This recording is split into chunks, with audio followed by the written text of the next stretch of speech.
বুঝতেছি জন এলাকার মধ্যে বিয়ে হলে আমার শরীরটা খালি জ্বলে পোলাপান ভালো ভালো বাড়ির বিয়া করে আরতাছি এটা তো আর আমি সহ্য করে আইতাছি না।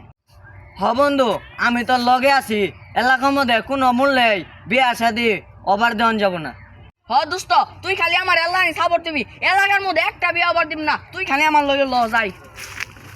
ঘটক সাহেব তাহলে এই এলাকা থেকে আমার পুলানেগা পাত্রীরা দেখছুন। হ এই এলাকাতে দেখছি। যেহেতু এই এলাকাতেই তাহলে চলুন একটু ঘুরান মুরান দিয়া পাত্রীর সম্পর্কে একটু জানি আহি। ভাই আমনে ঘটক নাই এলাকার মধ্যে বিয়া শাদির লাগে আইসুন। হ বাইসতে ওই ব্যাপারে আইছিলাম মিজানের পুরি সাদিয়া আছে না এই চাচার পোলার সাথে বিয়ার। হকা তাহলে আন্নের পোলার লগে বিয়া। হ ভাইস্তা আমার পুলার লগে বিয়া এন পুরিটা সম্পর্কে একটু জানবার আইছি এলাকার ভিতরে। হকা তাহলে মেয়ের বিষয়ে জানতে আসুন হুনুন হুনুন আমি কিন্তু সবই জানি। ও মেয়ে আল্লাহ দিলে মেয়ে সবই বালা।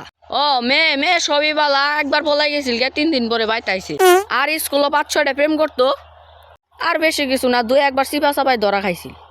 এই যে রে ঘটক এটা কই আইছে মেয়ের নামে তো খালি শুনো আমার শুনামি হাইরা আলাইছো তো আমার পুলারা রে। আইরে চাচা আর নগর কথা শুনতা শুন ওরা বিয়া ভাঙার মতলবে আইছে। না না কত সুন্দর ফেরেস পুরা আন্নে মিছা কথা কইতা শুন গেলাম গা আমি।